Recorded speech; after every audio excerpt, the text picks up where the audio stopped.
Yo, what up? We're back, and this week it's for UFC Boston, which is a pretty good card.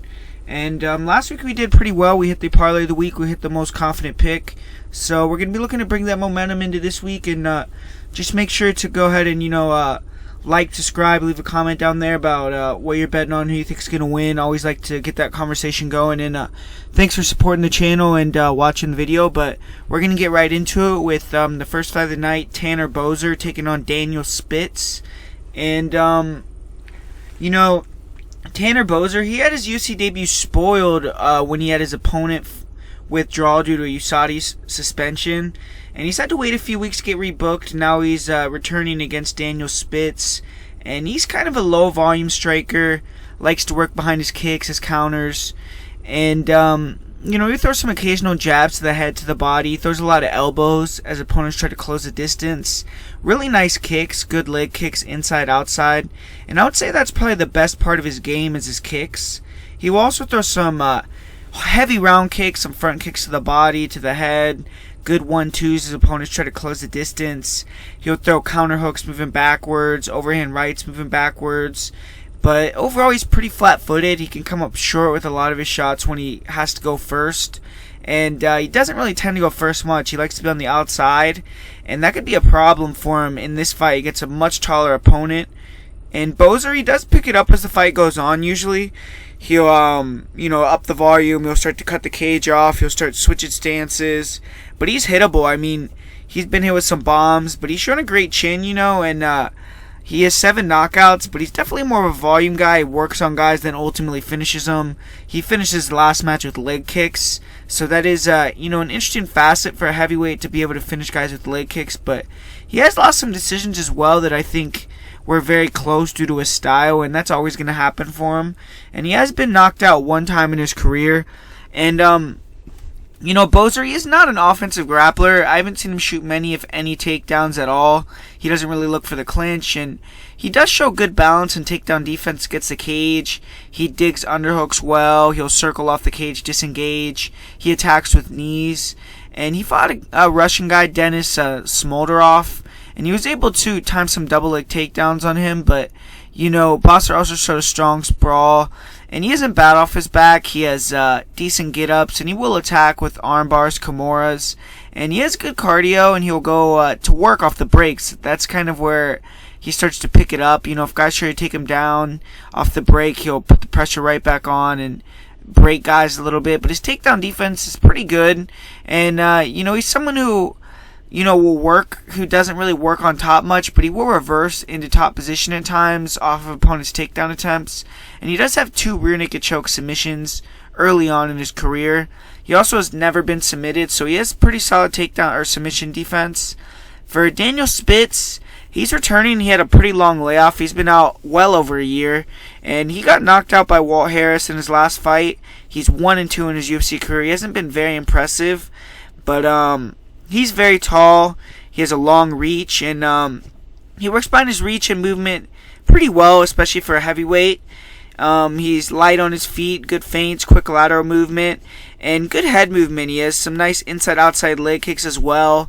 Uses a lot of front kicks, round kicks to the body, nice straight right hand, and he'll throw a jab, a good left hook, and he likes to throw standing elbows. He also likes to hand fight with his lead hand. And he'll throw some nice head kicks, spinning kicks. But he does carry his hands low. He can be very hittable at times. And he can throw kicks with his hands down, get countered. Mark Godbeer, he was able to use leg kicks to slow Spitz movement and then dominated him on the inside. Spitz is very tall, so he struggles to box in the pocket.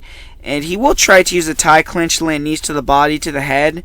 But he's very susceptible inside to head and body shots. He's also weak to the body. And Spitz just doesn't pose a ton of danger with his attacks. So fighters can get inside without much worry. He did knock out Anthony Hamilton with a shot, but Hamilton really had no chin at that point. Spitz did look faster, in better shape versus Walt Harris. Showed better cardio, and maybe he'll look even better here. He's very tough as well. He'll try to poker face it when he's hurt. But Walt Harris did get him out of there for the first time in his career. And Spitz only has 2 knockout wins.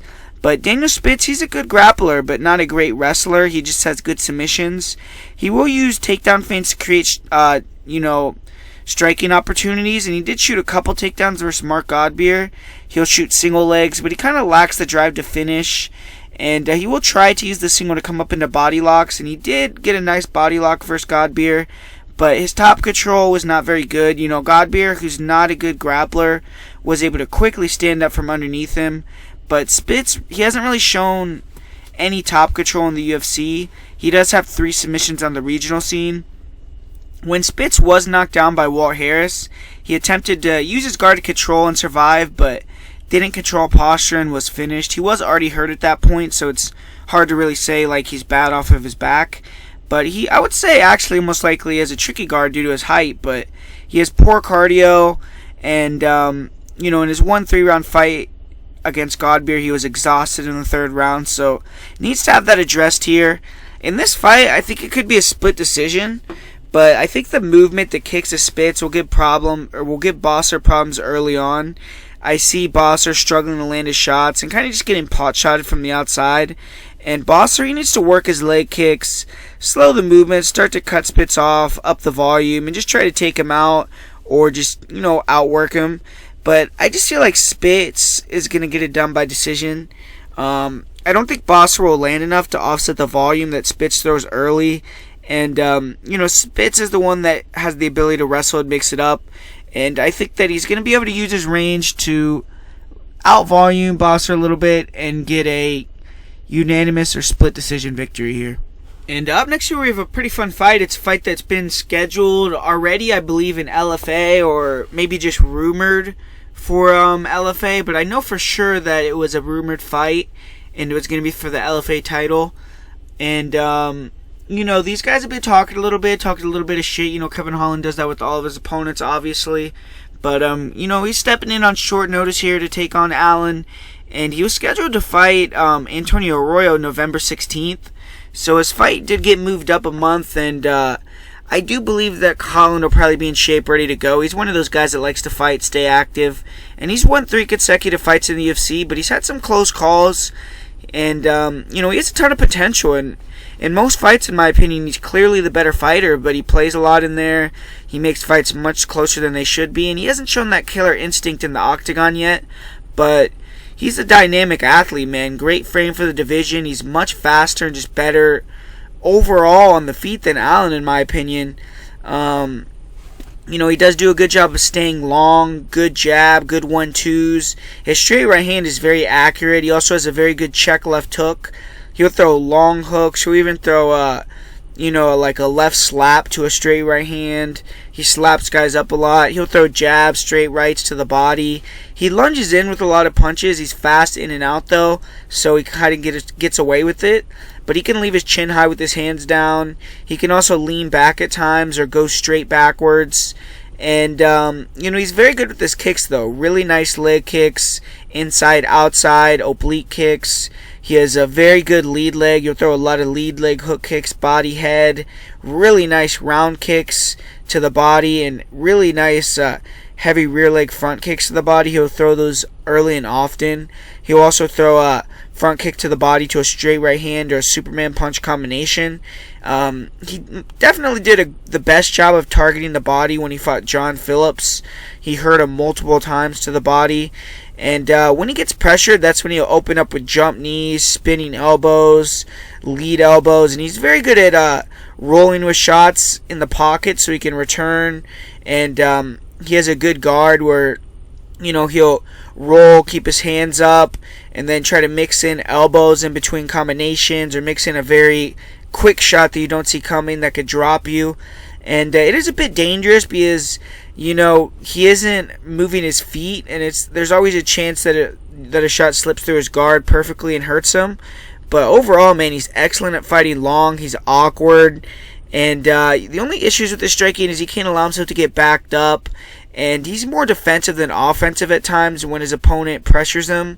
He does have a great chin, though. He's willing to, you know, take shots to give shots. And after he gets hit clean, he gets confidence off that. He'll start to walk forward. And, you know, he's definitely at his best when he's feinting. He's using that to set up his punches. He's throwing kicks. He's staying long. And just not fucking around, man. Just throwing and being offensive.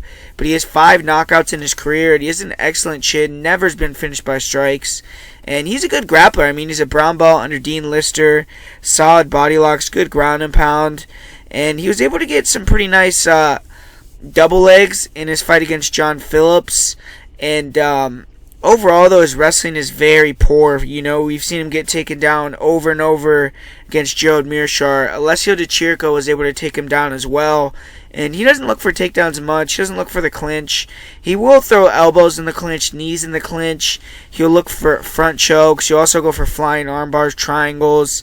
And if he can get top position, he will throw hard punches. He could stand up an opponent's guards and throw big elbows, hammer fists. And he's good at using his length to pass dominant positions, get the mount, get the back. He has a good rear naked choke.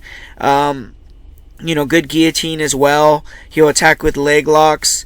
And off of his back, when he does get taken down, though, he could be, just laying flat on his back, not doing much. He allows guys to get into dominant positions. Like, he allowed Gerald Mearshart to mount him a lot. But, he's always doing that where he gets it's like he's very hard to submit. I mean, these guys will get him dead to rights, and he's able to squirm out of there, take top position, and then he has them in trouble. So, I mean, he's also pretty good with triangles. He'll use omoplatas in his guard. He'll attack with kimuras. But, It isn't the best strategy to be off your back all the time, and he needs, in this fight, to stay on the feet, because it's just frustrating to see his fight IQ. He has a huge advantage on the feet, and he just wouldn't disengage in the grappling in certain fights when opportunities were presented, and he needs to be a little bit more cognizant of the moment in these fights. But he does have 6 submissions, and he's only been submitted 1 time against Rafael Lovato Jr. Holland is just so relaxed in there that I just think he's extremely hard to finish. Great cardio. And, he needs to try to use that lateral movement, those front kicks, be athletic, pot shot him from the outside, and, just try to keep it on the feet and pick this guy apart. But if it does go to the ground, he does have the ability to sweep, and in top position, he's very good. But Brendan Allen, he's making his debut. He had that first-round finish on the Dana White Contender Series, and he's a Rufus Sport product. He's pretty experienced. He's fought and defeated some solid competitors. And he's a veteran. He's been on the regional scene for years. He's headlined 5 LFA events. He's been in quite a few title fights for LFA. He's the former LFA champion. And he's a solid guy. He's technical with his power, or with his striking. He has power in his hands. He isn't the quickest guy, but he has good overall defense and very crisp boxing. He has good jab, good hooks, puts his hands together in combination well, and he can catch fighters as he's moving backwards. He'll throw long hooks, and he's good at catching guys with uppercuts as he's going backwards. And when he goes forward, he's very aggressive. He'll cross the distance with hard punch combinations. He'll close the distance with big knees to the body, to the head. And he has 4 knockouts in his career. He has pretty good power and good chin as well. He has strong takedowns, and he has good body locks, good takedowns against the fence. And in top position, he has very good top control. He's aggressive, looking for the back. He'll work at side control for kimuras, arm bars. And, I said he has very good top control, but he is, at times, people could sweep. They put him in scrambles. And, when he fought Ryan Spann, he was on his back a lot in that fight. But Ryan Spann, he's a 205er, and he's very crafty, in the grappling. We just saw him submit Devin Clark against Eric Anders. When he fought him, he couldn't really take Anders down. And when he fought against Anthony Hernandez, the same problem happened on the mat, where it was kind of a scramble fest, and Hernandez was able to sweep, get some top position, get some control, and he won the decision ultimately. I actually think Holland has better jiu-jitsu here. Allen does have 7 submissions, and he has only been submitted 1 time. But every UFC caliber opponent he's faced thus far in his career, he's lost. And in this fight, man, I just feel like on the feet there's a big skill gap here for Holland. I think that he's athletic, he can move, he has the reach advantage, and I think that if he can use those kicks, keep him at his range, use his jab, back Allen up, his speed is going to be a big factor in the fight, because I don't think Allen is a particularly fast guy.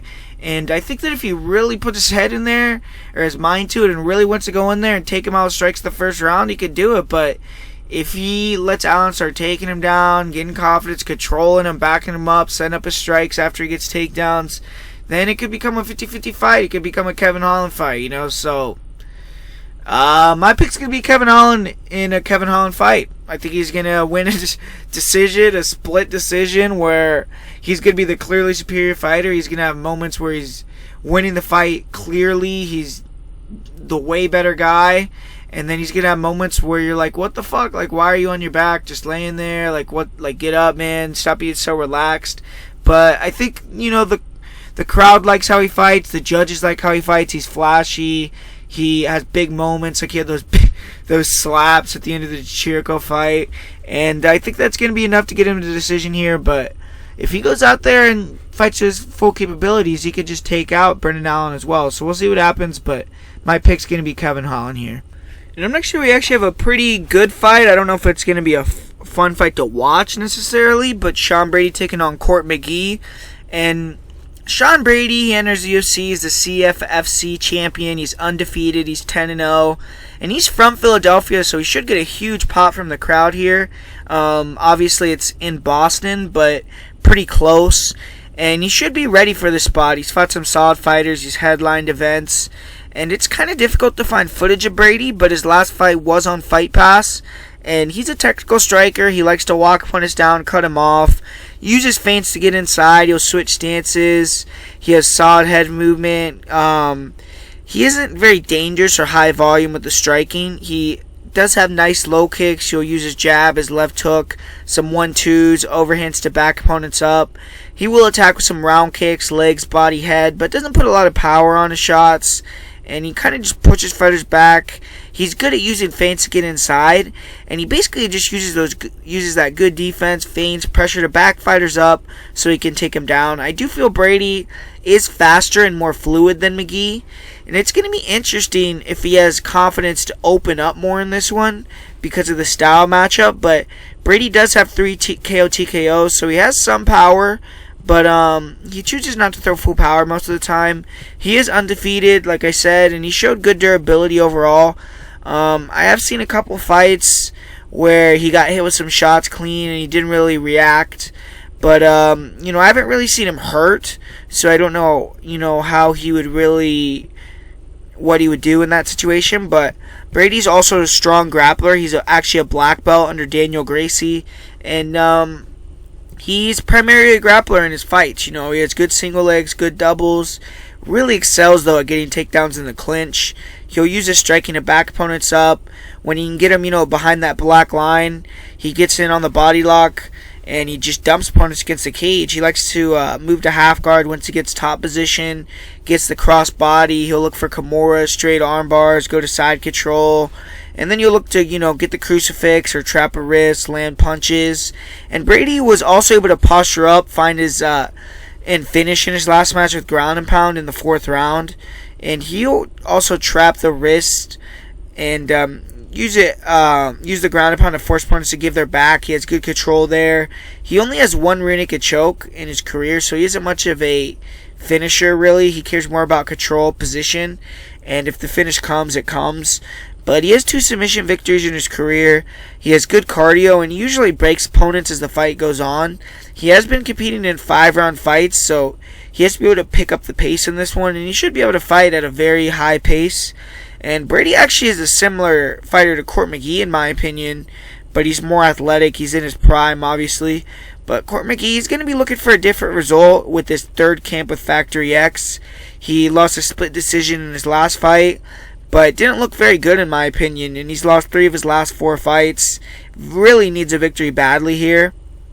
But Court, he's a pressure fighter, and he has well-rounded skills. He keeps a high pace. He mixes in takedowns, a lot of volume. Definitely throws way more volume than Sean Brady, and he throws a lot of jabs, 1-2s. He'll throw a jab, left hook. He'll throw body jabs, body 1-2s. He has really strong leg kicks, good body kicks. He'll throw front kicks to the body. He'll even throw, front leg side kicks to the head. He can throw kicks with both legs as well. And he likes to slip and rip in the pocket. Solid head movement. He'll slip the jab, come over the top with the left hook. He'll also slip, throw a straight right hand. And he likes to close the distance, get in the single collar, throw short uppercuts, dirty box. But he isn't the fastest guy, so his volume is needed along with his forward pressure and durability to wear on guys, and then he starts to implement his game. But he has a sick chin. He's willing to eat shots, stay right in the pocket, continue to move forward. He's only been finished one time in his entire career, and he doesn't really possess power. He only has 3 knockouts, but he's a good grappler. He has good timing on his doubles. He'll get in on the legs, push opponents to the cage, work from there with chain wrestling. He'll get the tight waist, circle to the back, and just continue to lean on guys, mat return them. And he's very good at finishing takedowns against the cage, especially as the fight goes on. He likes to work guys against the cage as well. He'll land knees to the body, shots to the head, and just chain wrestle, look for doubles, singles, body locks. But when he's in top position, he has nice ground and pound. He'll punch and pass to better positions. No problem staying in your guard, though, either. Beating you up with the elbows, punches from there. And, obviously he isn't even a big finisher on the ground, either. He prefers to control, win the fight. In his last fight, McGee was denied by Diego Lima on all his takedowns. But he does have good takedown defense. He's hard to hold down. He can be controlled in the clinch a bit, but he'll attempt nice throws and reversals to get top position. He can give his back when he does this, but he's very good at defending the back and getting back to his feet. He'll also look for front chokes to defend takedowns. But, his cardio is probably his biggest weapon at this point. The guy just doesn't get tired. He continues to come forward, push a pace for 15 or 25 minutes. He has 7 submissions, but just 2 UFC submissions, and those are the first 2 fights in his career and in his UFC career. And he hasn't had a finish in his last 13 matches. He's only been finished 1 time, though, in his whole UFC tenure. He's a tough out for anyone. He usually fights close. In this fight, I think it could be close. I feel like McGee throws more volume. He's the more diverse striker. McGee isn't as fast, and I think that if Brady could pot shot McGee and walk him into the clinch, that's how he's going to win. I'm not sure he'll be able to take down and control McGee effectively on the mat. I mean, not many opponents have been able to control McGee on the ground. He is very hard to hold down, but Brady may have some success mauling him against the cage. And if these fighters exchange with punches, I feel McGee maybe will have the better of it, but I think Brady will be able to clinch up, stall maybe, get takedowns, force Court to stand back up, control him, and just win the fight. I'll say he doesn't have to stay undefeated by decision, but this is a dog or pass fight in my opinion, and I think the line is a little bit off, but my pick's going to be Sean Brady here. And up next here we have a match of 2 prospects with Boston Salmon taking on Randy Costa. And Boston Salmon, he's looking to bounce back from that disaster of a debut. I mean, he was a pretty heavy favorite and he got knocked out in 25 seconds. He's now facing a friend in Randy Costa, and these guys actually are friendly with each other. They know each other, so it's a little bit interesting. It's going to be actually one of these guys comes out tentative, but Salmon, he's not gotten a victory in over 2 years. He also said some questionable things in the past, in his last fight to his build-up, or in the build-up to his last fight. He was saying things like he wasn't excited for his last fight, he didn't care if he won or lost, and he needs to have a better mindset coming into this fight. But he's a very good boxer. He's an extensive amateur career. He's been in the ring with guys like Earl Spence Jr., and he's much more traditional, technical than Costa. He's also more basic. I mean, he doesn't throw many kicks, doesn't use a lot of big movements. He fights at a much more deliberate pace, and he can be flat-footed, low volume, which could be an issue for him in this fight. He does use a wide stance, karate style, so he can dart in and out, but he spends a lot of time standing in front of opponents waiting. He is a southpaw, and he's very clean with his technique. He has big power in his punches, really nice straight left hand, good overhand left, and he's always looking forward. He controls distance with it well. He has a very good right hook, right uppercut, and he'll throw a straight left hand, right hook combination, and his check right hook is nasty. I mean, he could drop opponents with that, and he'll attack the body with straight punches and hooks. Very composed, and while usually he's always going forward, he stays at his range. He cuts the cage off and feints and waits to counter, and very fast with his hand speed. Good shot selection. He'll vary it up, body, head. He'll occasionally throw leg kicks. I've seen him throw some body and high kicks, but very rarely. He is comfortable in the pocket. He slips and rips there, and he's shown a good chin. But in his last fight, he got knocked out very badly. And Salmon definitely has power. He has 4 KO TKOs and 6 wins. He's dropped 7 of his 8 opponents. And he's not an active grappler, though. And he can be controlled against the cage. Fighters can land elbows, knees on him from there. He does do a decent job of circling off and reversing and turning his opponent. But he's lost rounds through that in the past, being controlled against the cage. And that's also the easiest place to hit him without fear of, taking a return shot. And he's susceptible to being hit off the breaks as well. He does have good takedown defense, and he's just, a sprawl and brawl guy at this point. He's training at Extreme Couture, so I'm sure he's working hard on that aspect of his game. But in this fight, I don't think he's going to have to deal with many takedown attempts. Salmon does have more experience in the later rounds. Probably going to have the better cardio. But Randy Costa, he suffered his first career loss in his debut. He had a fun fight. It was back and forth with Brandon Davis, but he was hurt on the feet. Then he got submitted. And that was the first match of Costa's career that made it out of the first minute of the first round. So, you got to give him some slack for that. But he's extremely aggressive. He's fast. He's fluid in and out. And he has a lot of power. He constantly switches stances as well. He'll give different angles. And kind of has an odd striking style. It's hard to read at times. But he has a nice snappy jab. He'll double, triple up on it. He starts combinations with the jab. He'll jab hook or jab overhand. And he throws a double jab right hook to a head kick. He'll also throw a double jab, uppercut, right hook. Nice lead and pull counter straights from both stances. And he likes to land that check left hook going backwards. He's also good at slippage shots with head movement, countering with combinations. He'll also work the body against the fence. He's finished fights with body shots. And he needs the space to work his hands, though, in close range. He's not very good. He holds his hands low. He's hittable. And he can be a little bit spastic with his movements. And he looked uncomfortable in the pocket against Brandon Davis. He was throwing a lot of shots wide, kicks too close. He was hittable. But he has very nice kicks. He'll throw some nice round kicks, front kicks to the body, dangerous head kicks. And he throws head kicks mid-combination. And really nice round kicks with both legs, question mark kicks. His chin did look a bit questionable versus Brandon Davis. He was hurt multiple times, and ultimately it led to the finish. And he also stands heavy on his lead leg. He got it chewed up a little bit. But he's definitely dangerous. He has power. He's finished all of his wins by KO TKO. But he's not an offensive wrestler, but he will use the clinch to slow things down. And, he did go for a couple takedowns against Brandon Davis.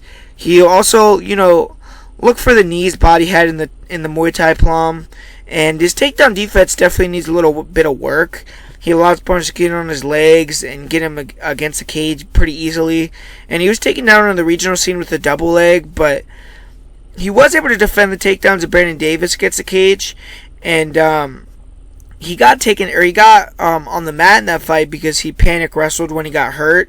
He allowed Davis to snap him down, circle to the back, get the rear naked. And that was, in my opinion, more due to him being fatigued a little bit. But that was the first loss of his career. And, this should be a fun fight as I see it happening on the feet, like the Davis fight. And I think it's a close fight. I think that early on, the speed, the movement, the kicks of Costa will give issues to Boston due to his flat-footedness. I think Salmon will be looking to catch him with a clean counter and knock him out. But if he doesn't land the shot, I see Costa landing, exiting, and just being outworking him.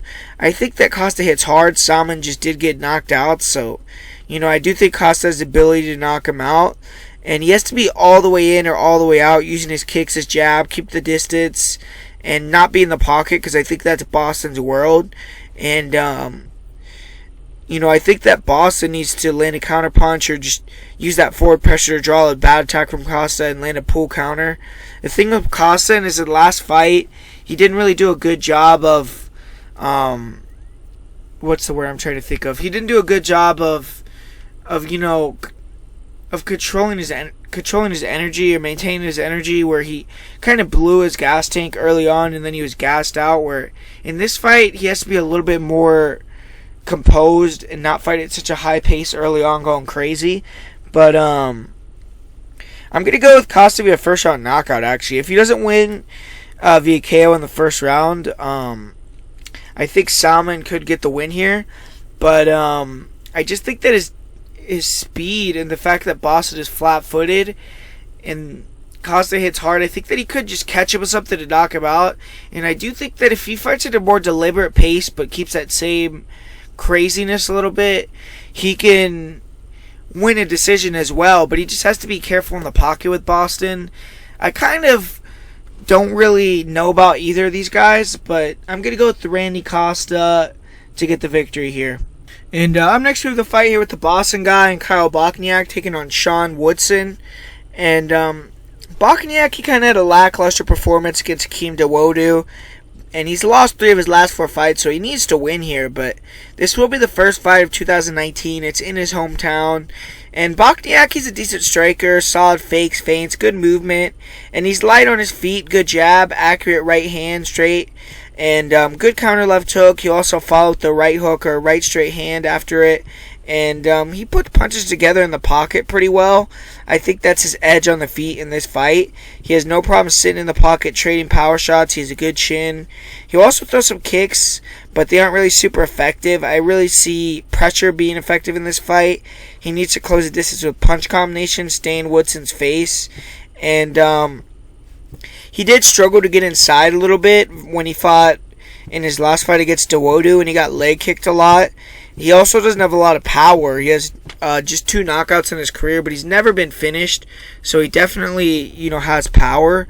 And Bochnkiak, he's a good wrestler. He does a good job setting up his takedowns with punches. He likes to close the distance with overhands and fake the overhand and duck under for double legs. He doesn't have great finishing ability on the takedowns at times, but does a good job landing punches off the breaks, reshooting, and eventually he'll get it to the ground. He has good single legs, and he'll try to dump his opponents. He also has solid control on the clinch, laying short shots there, but he doesn't normally engage in the clinch much. He also has good cardio. He's a good chin, and I see him being a guy that you have to put out cold to stop from, coming forward or trying to win the fight. But in top position, he does a good job getting to the back or the wrestling ride position and just controlling or stalling you out from there. Doesn't really do a ton of damage, but he does have 2 rear naked chokes. Against Brandon Davis, he was able to land some short shots, and he won the fight by mixing it up, really mainly by getting the takedowns. He needs to do that here. Even if it's just getting on Woodson against the cage, he has to be able to kind of mix it up. He has the cardio and the will, comes in shape, so he just needs to have that game plan, and he should be motivated in his hometown. He's never been finished, and I don't know what his record is in Boston, but I'm sure he wants to come out here and get a win. And he's just 2-4 in his career in the UFC, though, so he is a little bit flaky. But Sean Woodson, he had a highlight reel knockout in his fight on the Dana White Contender Series. He landed a nasty flying knee that put his opponent's lights out. And Woodson, he has a massive frame for flyweight. He's 6'2", he's a 79-inch reach, and I would almost guarantee he's the longest fighter in the entire featherweight division. But he's a crisp striker. He has great feints. He's a forward pressure guy. Keeps the volume very high. He's accurate. And he's calm and collected. He'll fight with kind of a bit of a broken rhythm at times. He already holds his hands low, which makes it hard to see his punches coming. But he'll land a punch or a combination, relax, breathe, feint, reset, then just jump into a combination. And he just, I don't know, sometimes he'll act like he's going to relax or act like he's going to reset, then attack, and he kind of just keeps his opponents guessing on the back foot. He has a nice long jab, good 1-2, good powerful left hook. His pull counter, straight left hand is pretty accurate, and he puts combinations together behind his jab pretty well.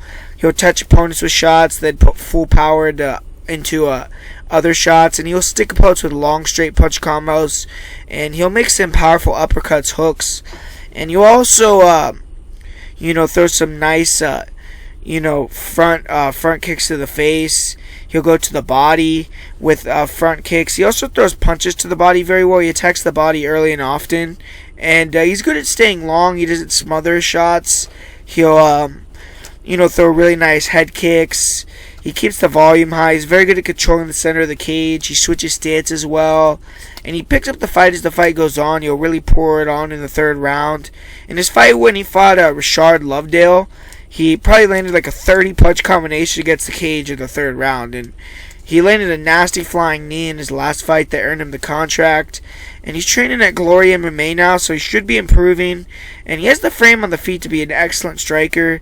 Definitely is a volume guy. He really doesn't have the power. But he can also be a little bit open to hooks, overhands over the top of his straight punches. And he's pretty flat-footed, so he can allow opponents to back him up. But he's calm in the pocket, blocking and returning. He has no problem striking with his back against the cage. And he's shown a good chin. He's confident. He's undefeated. 2 knockouts.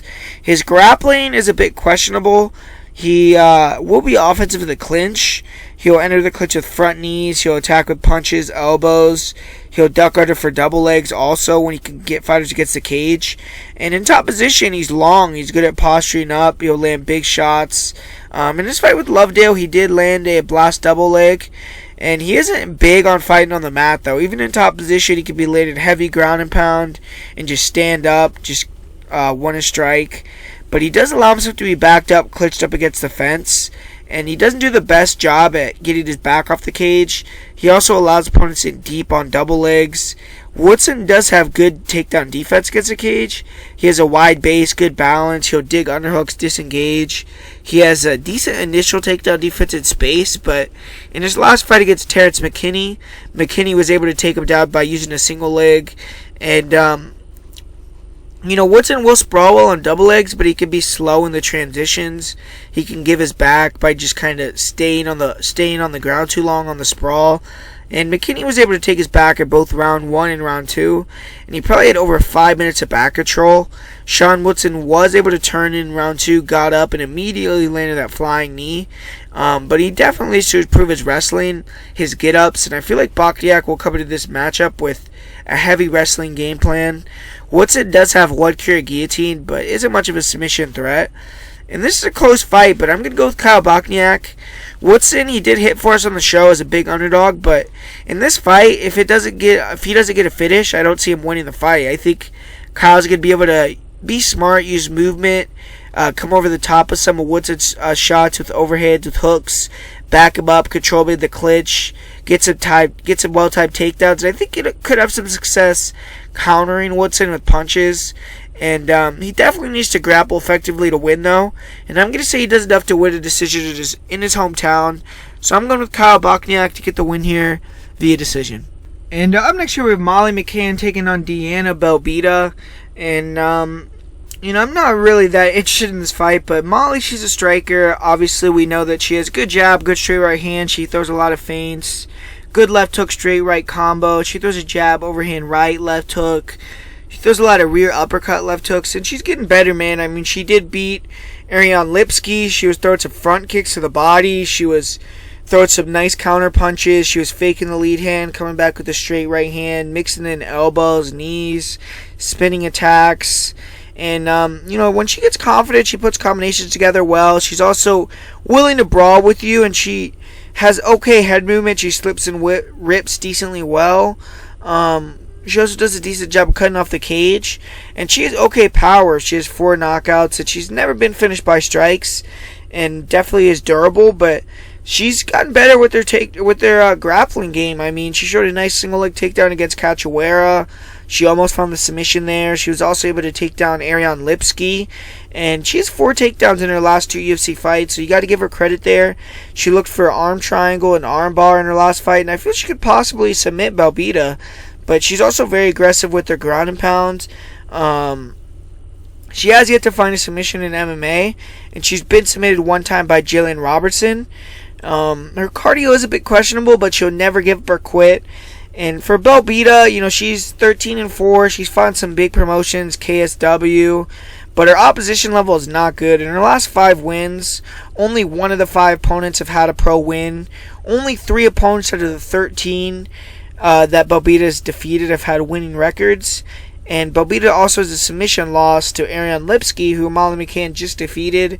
And I just was not very impressed with Belbita. Her striking might be the best part of her game. I don't really know. I mean, she doesn't have the best footwork. She's not very athletic, but she walks punches in a shot. She'll throw some leg, oblique kicks, decent jab, good left hook, 1-2. She'll throw a 1-2 body kick combination.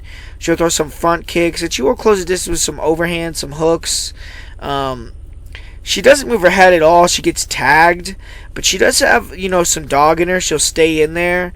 She'll end combinations with knees to the body or the head, but she can throw herself completely off balance. She becomes very hittable. She has slow feet. Fighters can back her up very easily, and in close range, her defense is just very bad. She gets tired in fights. She slows down. Her hand speed isn't good.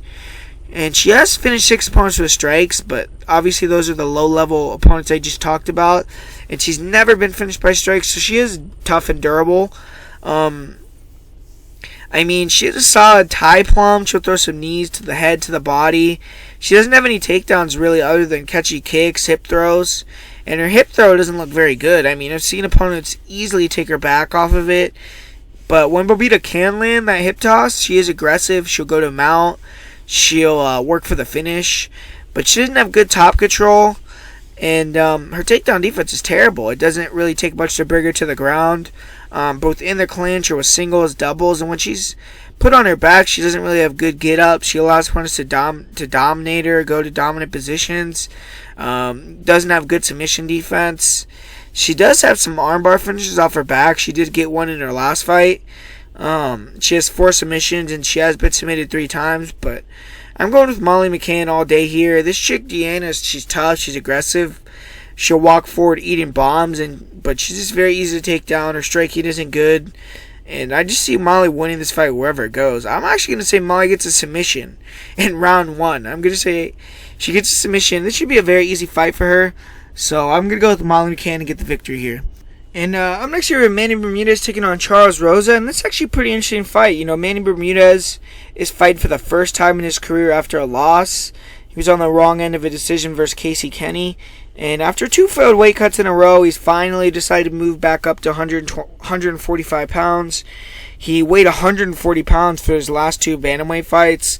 Really struggled with that weight cut, and he should probably be less drained and maybe show up a different fighter at this new weight class. But Bermudez has fought many times at 145. He's not going to be undersized or, be bogged down by the weight most likely. Both fighters in this matchup are Boston guys, so I don't know who the crowd's going to be cheering for, but Manny Bermudez, he's a submission guy. He's improving on the feet. On the feet, he's all about forward pressure boxing. He isn't really the most athletic or fluid guy, so he could take a lot of shots entering range. But I do feel Bermudez may be quicker at 145. Rosa is going to have the much faster feet still, in my opinion. But Bermudez does have a good straight right hand. You'll throw a left hook straight right. Throw some hook combinations in close range that are pretty nice. And Bermudez doesn't throw many kicks. He doesn't really have a lot of variety in his striking. And he also doesn't have great hand speed. But when he lands their heavy shots, he sat down Davey Grant with a straight right hand, and he was affecting Casey Kenny with almost every shot he landed, but at 145 pounds, I'm not sure his punches will have that same effect. Bermudez will throw some nice front knees up the middle. He'll throw some occasional leg kicks, but when he gets hit with flurries, he can kind of have the habit of freezing up. He can also try to grab instead of keeping his hands up. He does have a good chin. He's willing to eat shots. He's getting better at having composure after he's hit and keeping the pressure on. Bermudez on the feet, though, he basically just wants to back fighters up so he could shoot. And he only has 1 TKO finish. He's never been finished himself on the feet or on the mat. But Bermudez, he's a dangerous submission grappler. He's 11 submissions and 14 victories. And he's a very strong guy. He's good in the clinch. He gets in on trip takedowns. He uses that immediately to transition to the back at times. Very dangerous in the clinch with guillotines, flying triangles, flying arm bars.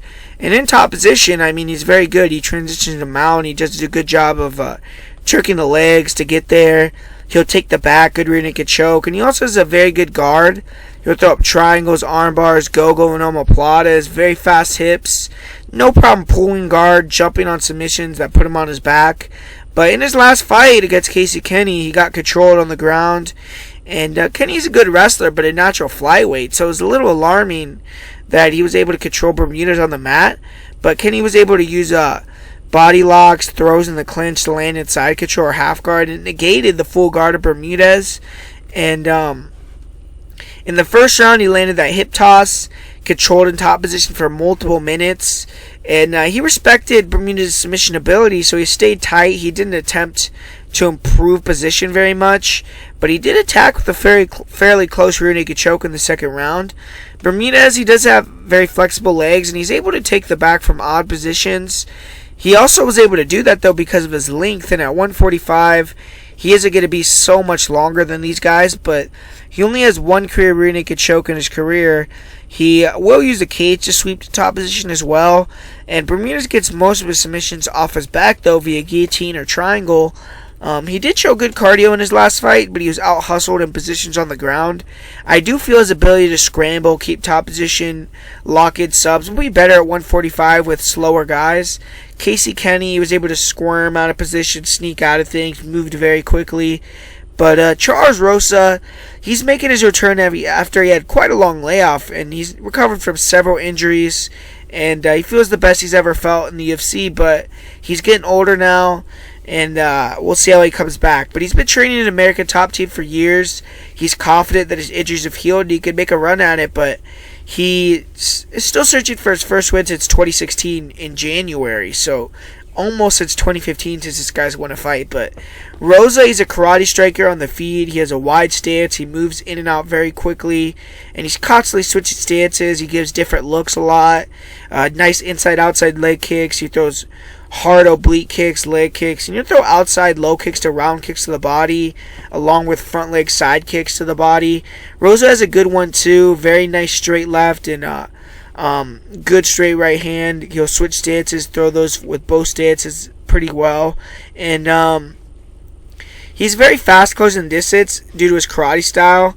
Rosa will also throw a nice left hook overhand right. He can get wild though with his punches at times.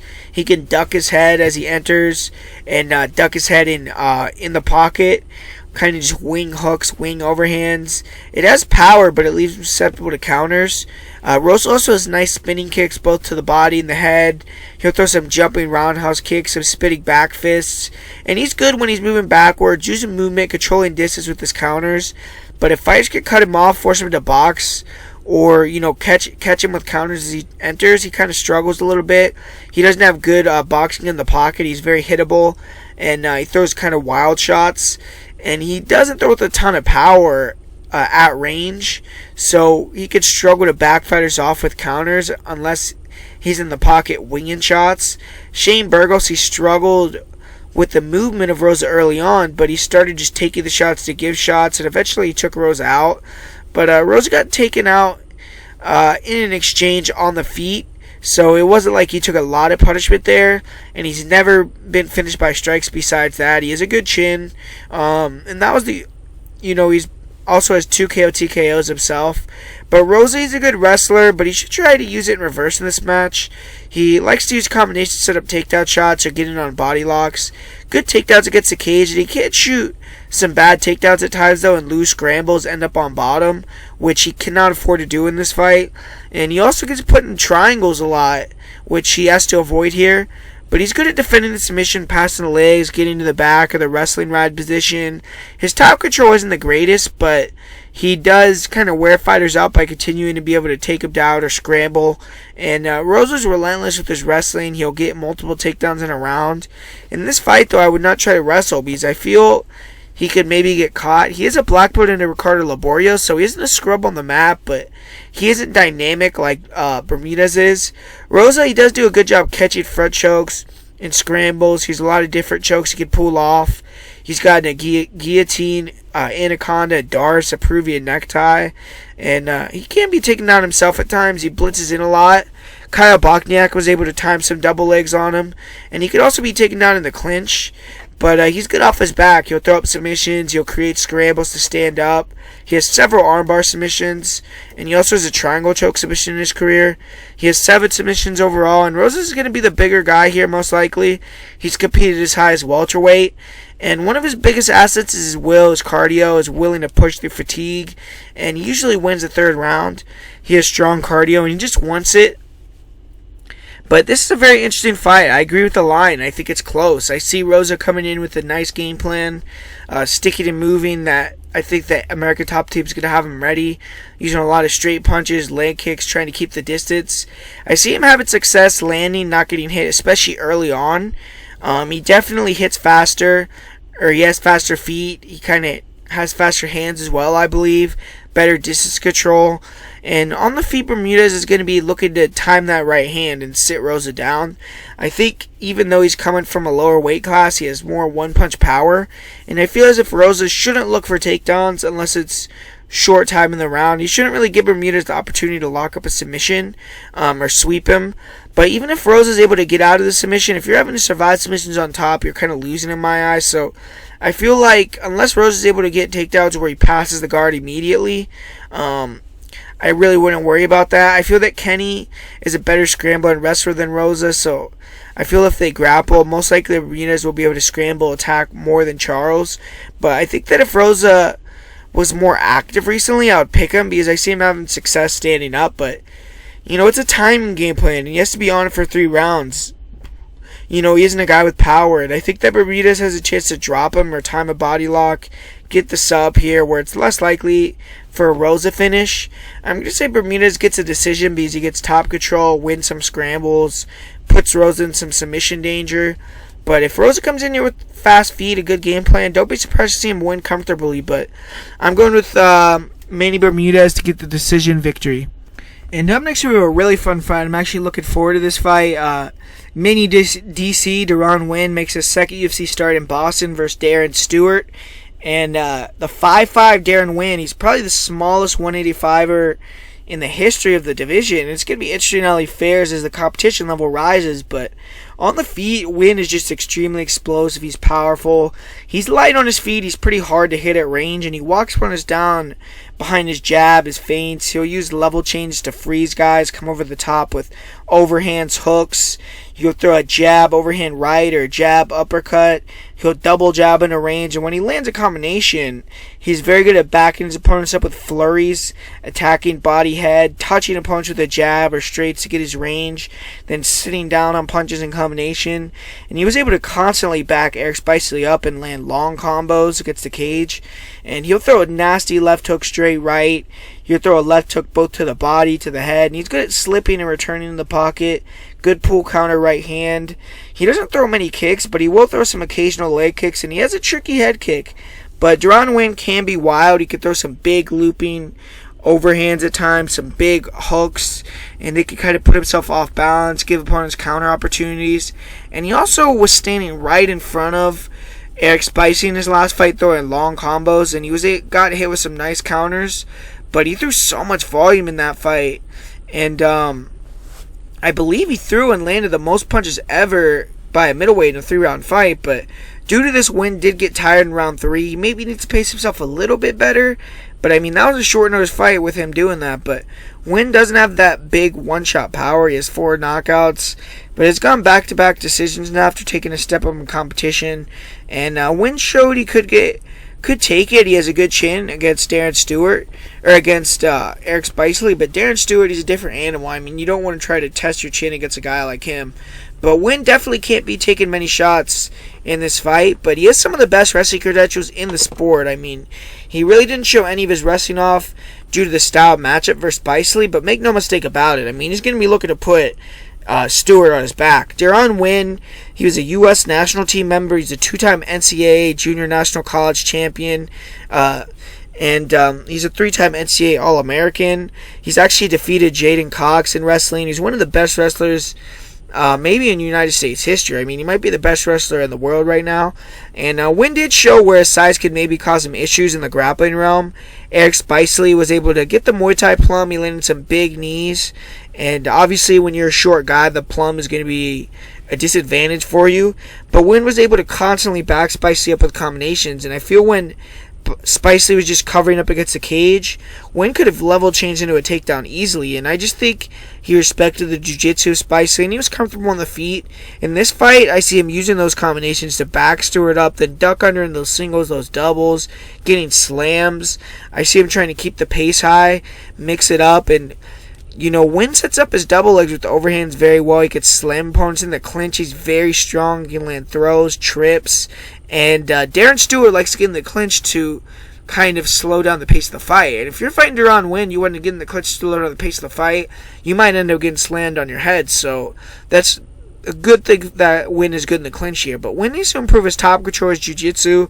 I do think he'll be tough to submit. I mean, he got out of a guillotine versus Tom Lawler, and these guys that are, Olympic level wrestlers, they're going to have a different mindset in terms of early tap-it, stuff like that. They're going to take it to the end, but his top control isn't great. He allows Pearce to scramble back up pretty easily.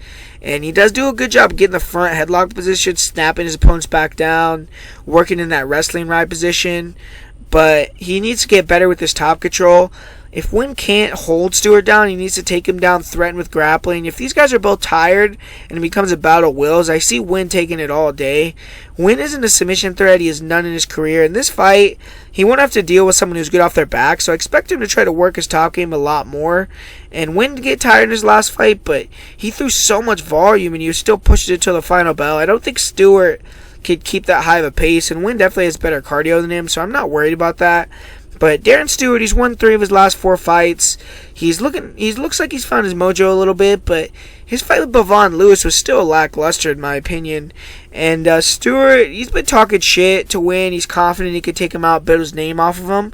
But Stewart, he's going to be the bigger fighter here. He's the first knockout artist Winn has faced in his career.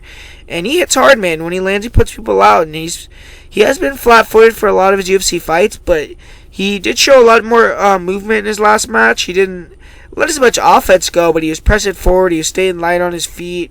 He was obviously looking to slide back a counter, and he was moving in and out better. He's avoided shots better. His opponent was extremely tentative, though. He barely threw any strikes, which I don't see Winn doing. But Stewart, he's very athletic. He's explosive. He's mostly the counter striker. He's not very high volume. He does have a very powerful jab. He has heavy low kicks. He knocked Eric Spicely down with the jab. He took Bavon Lewis off his feet with several leg kicks. And Stewart has nice pull counter straight right hand. He's always looking for the counter right hook, left hook combination.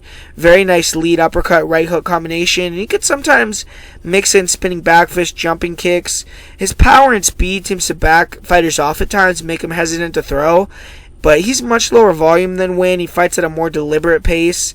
And that's going to be a big key to the fight. Winn, also stood in the pocket with Spicely, which is what Stewart wants him to do. So he needs to be able to be wary about that. But Stewart has to be able to control the pace of the fight with his power. Stewart does have 7 wins via KO TKO. And he isn't nearly the rest of the Deron Winn is. I mean, this isn't a wrestling match, though. But Stewart has proven to be dangerous in the clinch where he struggled a little bit against Spicely. Stewart has big short-range power. He has devastating elbows, knees. He put Charles Byrd out with a nasty elbow. He has multiple finishes with knees in his career. And he's going to need to be opportunistic in this fight. If he sees an opportunity in the clinch, take it. Try to take this guy out. But Stewart could be controlling the clinch. He could be touched up there. When he fought Edmund Shabazian, Edmund was able to control it with a tight waist. Control against the fence for multiple minutes. Edmund was able to duck under the big swinging shots of Stewart, clinch him up, push him to the fence. And Stewart smothers his work. He finds himself in the clinch a lot. He's too comfortable being controlled in the over-under position. And he can be taken down with singles, doubles. He's pretty good at standing up with the help of the cage. He's hard to hold down. And he can give his back to stand up. He was submitted by Carl Robertson. Shabazian took his back. But Stewart, he was also in a war with Julian Marquez where he panic wrestled, got caught in a guillotine and submitted. And he's kind of like to be a wrestler in a lot of his fights pre-UFC where he's gotten guys down and finished with ground and pound. But Stewart can't allow himself to get backed up and taken down, or controlled against the fence in this fight. He needs to try to disengage, return to the center. He can attempt low-level moves like switches, Kimuras to reverse position. He needs to abandon all that. If this fight goes to the mat, stand right back up, disengage, just try to tire Winn out, look for big shots, but try to spin the fight on the outside. Control distance with jabs, low kicks. In this spot, though, I got Deron Winn all day. I think he's going to put a pace on Stewart. I think that he's going to force him to wrestle. I see early on the speed, the fates of Winn being an issue for Stewart, and I see him backing him up through that. And once that happens, I think Winn will use his flurries to create openings for takedowns, start to grind on Stewart. I see him landing takedowns, forces Stewart to work hard to stand back up, attacking the body, clinching, just making it a very high-paced fight. And I see him using his overhands to land some takedowns in space as well, or at least use the entries to get Stewart against the cage. And I think once he gets a few takedowns, his feints will be much more effective, and then he can maybe even TKO Stewart. I think that Stewart low and up will make it easy for Winn to counter. I think it'll make it easier easier for him to duck under for takedowns. And I just don't see a guy from England, man, who struggled with kickboxers taking him down, struggled with Edmund Shabazian taking him down, is going to be the dude who beat Jaden Cox in a wrestling tournament. So I just don't see that happening. I think that Winn is actually going to get a late TKO in round 1 or round 2, and I'm pretty confident that Deron Winn's going to get it done here. And I'm next here with another really fun fight with Macy Barber taking on Jillian Robertson. And both these girls have a little bit of hype on them. I mean, Macy Barber, she's continuing her quest to become the youngest UFC champion of all time with her third UFC fight in Boston. And Barber, she's 7-0 with 6 finishes. She finished both of her UFC wins, and she did fight 2 girls who were strawweights in her first 2 fights. This is the first fight where she's fighting a true flyweight. And Barber, she's been talking a lot about Paige Van Zandt. She may be overlooking Robertson a little bit, and we're going to have to see, but Robertson's someone that's, a threat. But Barber, she's very aggressive. She's a developing striker, but she has nice kicks. She switches stances.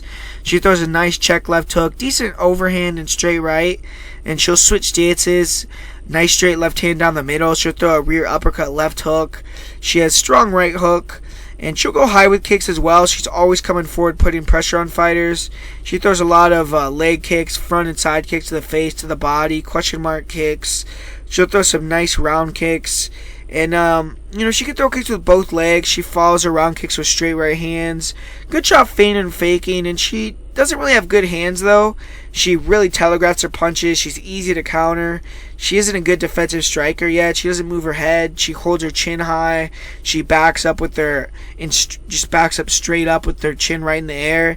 And, that was really shown in her last match against J.J. Aldridge. She was dropped. She was hurt multiple times with punches in the first round.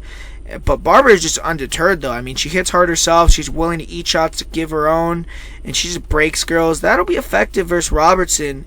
If she hurts Jillian on the feet, I see her most likely getting the finish here in the clinch or just at range. But her striking really still isn't that good to me. And she won't be able to open up against someone that's just looking to take her down.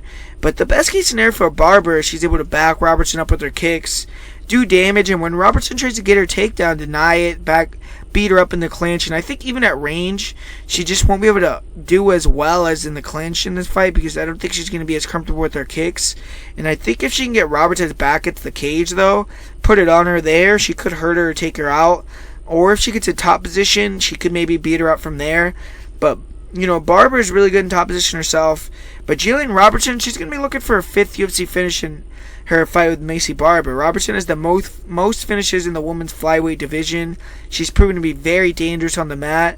And she was able to earn her first TKO in her last match over a jiu-jitsu black belt who's on steroids. So, I mean, she's doing pretty well. This is a sick fight. We all know what's up with Jillian Robertson. I mean, she's going to want to bring this fight to the mat. And Robertson isn't looking to be offensive with her striking. I mean, she's going to use her movement, throw a few punches, a few kicks, then look for the takedown. And she's gotten better with her fluidity. She walks punches into takedowns better. And she's very good takedowns, actually. I mean, she has awesome single leg, which is probably her best takedown, but she'll also attack with good doubles, body locks. She's very good at driving through on the takedown while at the same time using her leg to trip her opponent. And she has one of the best top games for a female I've seen in MMA. I mean, she keeps very heavy top pressure, excellent passing ability, nasty ground and pound. She'll trap wrist, throw big elbows, hammer fists. She'll move to side control. She likes to get this crucifix position. She'll also hunt for Kimuras, throw elbows to the body. And Robertson, she's extremely active with her ground and pound. And when she took him out in her last match, she finished the fight with ground and pound. She's also excellent at using shots to force opponents to give their back. Very good rear naked choke. And she's very good at locking in the armbar if she's shaking off the back. And she'll also attack with leg locks. And if she gets top position against anyone, including Barber, they're going to need to mind their P's and Q's. And Robertson has finished 6 of her 7 wins all on the mat. She has 5 submissions, 1 TKO. We haven't seen much of Jillian off her back recently, but in her fight on the Tough Show with Bochnkiak, she was finished with ground and pound. She didn't look very comfortable off of her back, but I have seen Macy on her back versus Mallory Martin, and she was taken down fairly easily in that fight. I definitely feel like Robertson is going to get her down. Barber is good off of her back. She'll attack with triangles, arm bars, but she was controlled on the mat for long periods of time in that fight, and I definitely feel like Robertson's top game and takedowns are better than Mallory Martin's. And Macy Barber is going to be the more comfortable girl on the feet here, and also probably comfortable in top position. But I think the takedown threat will make her want to fight in the clinch, and she has to close the distance without being taken down. And I actually feel like Robertson is going to take her down. I think when she does, she's going to control and do damage. And I think that Barber's lack of boxing is going to cost her in this fight. I think she can't throw the kicks how she wants to, and she has to get inside here to be effective due to the matchup. And she can't stick and move with her hands, and she doesn't fight long yet in terms of her punches. She does hit hard. If she lands, she could finish Robertson, or she could just bully her in the clinch. But I just see the takedowns being there, and I will say Barber's good off her back as well. She may be able to use her guard to nullify, slow down Jillian's game, but I think that Robertson is to be able to control top position, do enough damage to win the rounds. I think she's going to start pass. I think she's going to get to some dominant positions, land some ground and pounds. And I'm going to go with Jillian Robertson via third round TKO, and a slight upset here with a TKO on the ground for Jillian Robertson. And I think she's going to get the victory here. And up next here we have a fight that I see people have a ton of confidence in Jonathan Pearce in this fight. But Jonathan Pearce is making his UFC debut. He's getting a big opportunity. He's facing a legend in Joe Lozon. He's getting that chance to jump right onto the scene with the win over a big name. Lozon is on the tail end of his career. He hasn't fought in a long time, and if there's any time to fight him, now would probably be the best time. But the legend Joe Lozon, he returns after an 18-month layoff to fight in his hometown, or in his home state of Massachusetts. And Lozon's last performance have been kind of hard to watch. He seems to have really lost step along with his durability, but this is a fun fight. Everyone knows Joe Lozon isn't what he once was, but it's still fucking Joe Lozon in his home state in your UFC debut. I mean, that's type of pressure that could crack some guys. And for Jonathan Pearce, he's not very technical, but he likes to come forward and bang. I mean, he talks shit, he throws a ton of volume, good straight punches, very nice hooks. He has big power. He can chase a fight with one punch. He's definitely going to be the faster guy here, and he's always moving forward, pushing the pace. His defense is not good. I mean, he's very hittable. He just plods forward like a zombie. He has a very good chin, though. I mean, he's willing to take one to give one. Solid knees up the middle, head kicks, front kicks to the face, and he's a wild man. I mean, he has an indomitable spirit. And he also looks extremely strong. He manhandles a lot of opponents. He'll get big slams, throws guys around like ragdolls. And on top, he has very good ground and pound. He likes to get that wrestling right position, good control there. He doesn't look for submissions much. And he has 4 knockouts, and he's never been knocked out. He's been submitted twice, but he has 1 submission in his career. I haven't seen him off his back, and I couldn't find the fights where he got submitted. But if he gets put on his back here against Joe Lozon, he definitely could be in trouble. But the most impressive thing about Pearce's pace, his heart, he has awesome cardio, and he's a huge will to win. In this fight, he knows he just has to keep it on the feet and get the knockout. Don't go for takedowns, just keep it steady, take Lozon out. When Lozon covers up, attack the body, tire him out. That's what Grutzbacher did. It just destroyed Joe's cardio and made him a punching bag. But Lozon usually comes out like a house on fire that slows down tremendously. And, the UFC bonus king, he's seen his better days. He's had 26 UFC fights, and he's starting to slow down. He got TKO'd very quickly versus Clay Guida, took huge damage versus Chris Grutzbacher. But he's a dangerous jiu-jitsu guy. He's still dangerous, man. He'll dive on submissions, positions, go for any openings he sees. He also has great ground and pound. He transitions on the ground very well. He hasn't earned a submission since 2012, though, and he has slow hands. On the feet, he just plods forward. He stands in the pocket with very little movement. He'll look for 1-2 straight punches, and I feel like he will maybe have some success landing shots, but he's not really a big power puncher, and he has very slow hands, so I don't think he's going to be able to back up Pearce. And when he's hurt, he doesn't back off or try to survive. He just covers up, stays in the pocket, gets hit. He leaves his body wide open, and I just don't like the way he just covers up and takes punishment. And after just being finished like that 2 times in a row, who knows how he's going to come back, but he has good takedowns off catching kicks. He'll get takedowns in the clinch, gets a cage, and if he gets top position in this fight, I mean, that's a dangerous proposition for Jonathan Pearce, especially early. I mean, he still has nasty ground and pound. He'll look for submissions, and for Lozon to win, I think it's going to have to be a first-round finish on the ground. Pearce has been submitted 2 times, and I know people are extremely confident in Jonathan Pearce. I can see why, but I would tell you guys not to bet on Pearce. I mean, he's just very young in his career, and I could easily see him getting taken down and finishing the first round of the ground. But Pearce needs to come in here more composed, not throw those flying knees, those kicks, those flying kicks, and just try to use his long punches, back lows on up, eat shots to give shots, keep the volume high, attack the body, pressure him, deny the takedowns, and he's going to win. I mean, I feel this fight, if it gets past round 1, Pearce should win. And my pick is going to be Jonathan Pearce, but I don't have a ton of confidence in this pick, to be honest with you, but I'm going with Jonathan Pearce to get the victory. And I'm next here with a heavyweight fight with Greg Hardy returning, taking on Ben Sassoli. And Greg Hardy bounced back from his UFC debut. He had back-to-back wins, and he finished Juan Adams in 45 seconds in his last fight. He's taking another small step up here against the former Dana White Contender Series, a tough competitor, Ben Sassoli. But everyone knows who Hardy is, what he's going in there to do. I mean, he wants to knock you out quickly, and he's a massive guy, maybe the best athlete in the division. On the feet, though, he isn't just a bull. He's getting much better with his technique. He uses a lot of feints, fakes, forward pressure, and he's an intimidating guy. He controls the distance well, and he explodes into range very quickly, good hand speed. He's going to have a 6.5-inch reach advantage in this fight. And Hardy has a good jab, good one too. He'll throw the jab to the body, nice leg kicks.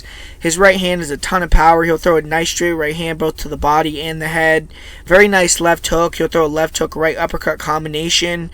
Hardy likes to back fighters up to the cage where he can flurry, take them out. He'll throw head kicks to the side of opponents that they're trying to exit. Nice front knees to the body. He does look hittable at times. He'll overextend. He can exit tall. He can lean back with his chin in the air. But we've yet to see Hardy rocked or hurt with shots. And Hardy did lose via TQ versus Alan Crowder. And he lacked composure in that fight. He threw a blatant illegal knee that ended it. In reality, we really haven't seen much of Greg Hardy. I mean, 4 of his 6 wins have been over in less than 1 minute. He's finished all 5 of his wins via first round knockout. But Greg Hardy is not looking to grapple. I don't expect Hardy to shoot takedowns. And, Hardy obviously is a great athlete, fast hips, good balance. But in this fight, I mean, he's not going to have to shoot takedown, or not going to have to defend takedowns, in my opinion. He has finished his last 2 fights via takedown defense and finishing them on the ground. Like in his last fight with Juan Adams, Adams went for a single leg and he sprawled on it, landed about 30 unanswered shots. But I don't think he's going to have to worry about takedowns here. Ben Sassoli, he's jumping in on short notice. He has a massive spot. I mean, this is the highest profile fight of his career by far. But Sassoli, he looked on his way to getting a knockout. He was looking good on the Contender Series, but the fight was stopped due to an eye poke. It was a no contest. But Sassoli is a southpaw, and I do believe it's the first southpaw of Hardy's career. But Sassoli's flat-footed. He holds his hands completely down. He has a great chin, and he wants opponents to get inside, throw at him so he could counter. Big power. Even in close range, he'll land nasty hooks, overhands, nice uppercuts. He'll take a shot to give one, and if he lands, he puts a lot of guys out. And he starts a lot of combinations with jabs. Very nice straight right hand. He likes to use a right hook, straight left hand combination. Good uppercut. He's always looking for that overhand right. And he's very good at finding the left hook in close range. And he does pressure forward. He comes to throw down. So this could be an entertaining fight. Sassoli does do a good job getting inside, landing big shots. And he doesn't really use many kicks. I haven't seen him hurt really either. But or I have seen him hurt because his defense just isn't that good. But I would say he maybe has better defense than Hardy. But he has 6 KOs and 7 wins, and he's never been finished. His defense on the grappling is just non-existent. I mean, he gets taken down very easily. He was taken down at will against Juan Espino. Really showed nothing off his back in that fight. I'm going to go with Greg Hardy via first round knockout here. I just think that Ben holds his hands low. He's willing to take a shot to give one. He's going to get it with the jab coming in. And eventually, I think Hardy's going to be able to back him up, explode, take him out. But it could get interesting if Ben can take his power and back him up, or if he lands a big shot and Hardy gets rocked. But I think he's not going to be able to take the power. I think that Greg Hardy's going to knock him out. And I'm going with Greg Hardy to get the victory here. And up next here, we have the rebooking here with Yair against Jeremy Stevens. And I'm not going to go through the whole fighter skill set breakdown again. Obviously, I just did that recently. So if you want to find that, go back and listen to the video where this was the main event. But obviously, this fight has been ramped up a little bit with the shit talking, with what happened in the fight with the eye poke and all that. And so it's a little bit more fun now. It's a little bit more spicy, but I see this fight being a battle of attrition. I think that early on, the kicking game and the movement of Yair is going to play a factor. But I think that he should throw leg kicks, try to stay long. And he's always live to walk Stephens onto a big shot. But Yair really didn't like the forward pressure that Korean Zombie gave him. And I think that, Korean Zombie should have pressured him more. And he respected the skill set of Yair a little bit too much. I don't think that Stephens is going to respect the skill set of Yair, so I think he's going to be willing to walk him down, but it could cost him walk him into something, or it could get him the win here. But I could see Stephens maybe coming in with the game plan to look for takedowns and win with ground and pound. But maybe, more than likely, I think he's going to try to use that Mexican style, chop the legs, boxing, break Yair with forward pressure. And Yair is hittable in boxing range, and he took a lot of shots for Zombie. He definitely has a good chin. But Stephens isn't the fighter you want to test your chin out against. And in this fight, I see it coming down to if Yair can build up a lead early or get a knockout, or if Stephens, steals the fight in the back half or gets a KO. But both these guys are capable of getting KOs late, even in the third round. I think that the constant forward pressure of Stephens, forcing Yair to move backwards, is going to wear on Yair as the fight goes on. And I see Stephens being more and more effective as Yair starts to get hit in the later rounds. And man, I feel like if this fight was 5 rounds, it favored Stephens more. It gave Stephens a better chance to get the victory, because in a 5-round scenario, he would have more of a chance to break him down and take him out eventually. Whereas 3 rounds, Yair just has to bank 2 rounds with his movement and kicks, and he can get the victory. So I picked Jeremy Stephens when they fought in the 5-round scenario, be a 4th round knockout. But if it's only going to be 3 rounds, man, I'm going to pick Yair via decision. Which, fuck, I'm going to pick Yair via decision because I just feel like Stephens maybe is not going to be able to get the attrition knockout that he can get in a 5-round fight here, and Yair's going to outpoint him in 2 rounds and get the victory. But yeah, so I'm going to switch my pick on that one and go with Yair. But I wish it was a 5-round fight, man, and I wish they would have done that shit in Mexico, but it is what it is. And yeah, so I'm going with Yair Rodriguez via decision here. And up next here we have the main event with Chris Weidman taking on Dominick Reyes. And Dominick Reyes, he's looking to stamp his spot as the clear next title challenger for Jon Jones. And he's getting an opportunity to welcome a former UFC champion, a big name in Chris Weidman, to the light heavyweight division. And Reyes is undefeated, but he's coming off that hotly contested decision against Volkan Ozdemir. But Reyes, he's a dynamic athlete. He has knockout power. He's definitely going to be the faster guy, better movement. And he has good ladder movement, head movement. He'll work behind a lot of fakes, feints. He has a nice jab. He'll fake the jab, come with the straight right hand. He'll throw a jab, left hook. He also throws a lot of lead uppercut, straight right hand combinations. He'll throw a left hook straight right to the body. He will slip a punch in the pocket, quickly land a return uppercut. He likes to throw the slip uppercut or the slip straight right hand. He'll attack the body with round kicks, especially when opponents are trying to circle off the cage. And he likes to end combinations with body kicks. He'll go high with kicks as well. Very fast kicks. I mean, for a big guy, he could throw with a lot of dynamic ability on the feet. And when he gets opponents backed up, he does an amazing job of keeping them there. He'll use his jab to, set up combos, and throws really nice straights, overhands, uppercuts. Very fluid with his hands. He has 6 knockouts all in round 1, and he's shown big power. In his last fight with Volkan Ozdemir, Ozdemir was able to take his power and walk him down, which caused Reyes issues. He looked uncomfortable under the pressure at times. He ate some big shots. In the boxing range, in the pocket, I feel like he's not as good with his hands, and he gives the cage too much, and he has to control the distance better versus Weidman. But Reyes, he's an above-average grappler. He showed a nice clinch game in his fight with Ovitz. He was able to land some nice knees, controlled Ovitz against the cage, which it isn't easy to do against such a big guy. He also did a great job making OSP pay for takedown attempts, landed some brutal elbows, hammer fists to the side of his head. Great job controlling the wrist, and he threw some nice hooks, uppercuts to counter the takedowns as well in space. He also does a good job throwing strikes off the break, and he has good get-ups. He's hard to hold down. And getting takedowns on Reyes can just tire his opponents out at times because he gets up so quickly. In his fight with Ozdemir, he did get knocked down with a leg kick, controlled on top for a short period of time. He also did get taken down. and Volkan had some control time, but Reyes was largely able to stand up pretty quickly, and I don't expect him to shoot any takedowns in this matchup. Obviously, he's going to want to keep it on the feet, and he does have a rear naked choke victory against Jeremy Kimball. He has 2 career submissions, and he's going to need to use lateral movement early, try to pick Weidman apart, going backwards, land leg kicks, body shots, feint, pick punches well, keep Weidman guessing. He has more tools in the toolbox on the feet, and if he can get Chris in a defensive shell, he could probably open up.